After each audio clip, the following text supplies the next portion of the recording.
Hello everyone, কেমন আছো তোমরা? আশা করছি ভালো আছো। একদম সকাল সকাল থেকেই কিন্তু ভিডিওটা স্টার্ট করে দিলাম। আর আমার আজকে ভিডিওটা স্টার্ট করলাম কাকে দিয়ে? এই যে আমার কিউট গপুকে দিয়ে। তো গপুর এক্সপ্রেশনটা তোমরা সবাই লক্ষ্য করো একবারে।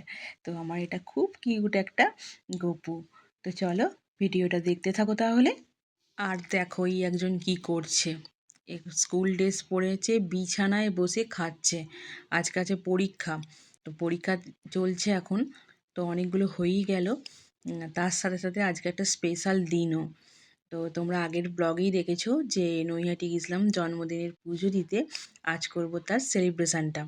ঝমঝমিয়ে কিন্তু বৃষ্টি শুরু হয়ে গেল। গোটা মেঘ, একদম মেঘে ভর্তি আকাশ। তো আজ কিন্তু আগেই বললাম একটা স্পেশাল দিন। তো তোমরা তো আগের ব্লগে দেখেইছো যে আমার সোনুর জন্মদিন ছিল গত সপ্তাহে, মানে 29শে জুলাই। তো সেদিন গিয়েছিলাম মায়ের কাছে পুজো দিতে। তো তারপর থেকে কোনো সেলিব্রেশন করা হয়নি, যেহেতু সোনুর এক্সাম চলছে। তাই আজকে ভাবলাম যে একটা ছোট্ট করে একটা আয়োজন করা যাক। তো মোটামুটি পরীক্ষার শেষের দিকে, তাই একটা ছোট্ট করে আজকে আয়োজন করলাম। গোছালো, তো রান্না বান্না হচ্ছে, কিছু কিছু রান্না হয়ে গেছে।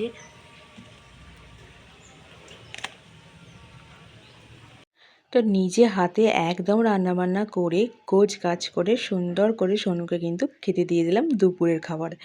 তো মেনুতে ছিল সবই কিন্তু সোনুর পছন্দের মতন খাবার।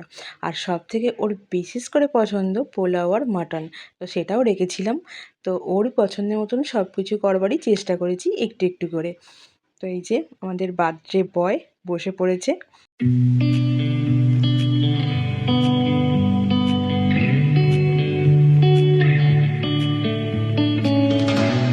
তো আমাদের সকলের খাওয়া দাওয়া হয়ে গেছে।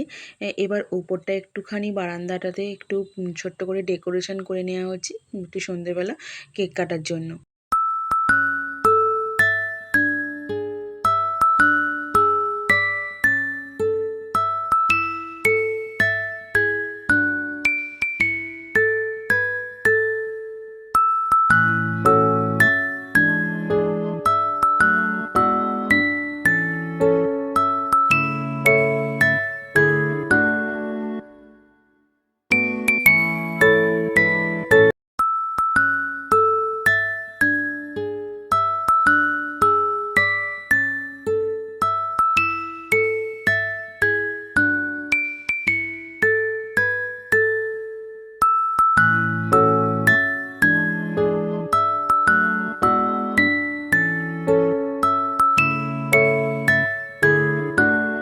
আমি একটু সোনুকে কেক খাইয়ে দিলাম।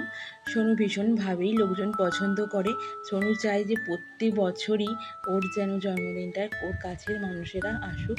তাই জন্য ছোট্ট করেই প্রত্যেক বছরই আয়োজন করার চেষ্টা করি।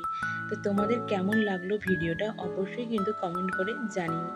আর ভালো লেগে থাকলে একটা লাইক কমেন্ট শেয়ার করে দিও। যারা এখনও পর্যন্ত আমার চ্যানেলটা সাবস্ক্রাইব করোনি তারা গিয়ে চটপট করে আমার চ্যানেলটা সাবস্ক্রাইব করো। তো দেখা হবে নতুন একটা ভিডিওর সাথে। ততক্ষণের জন্য তোমরা ভালো থেকো, সুস্থ থেকো। চলো টাটা।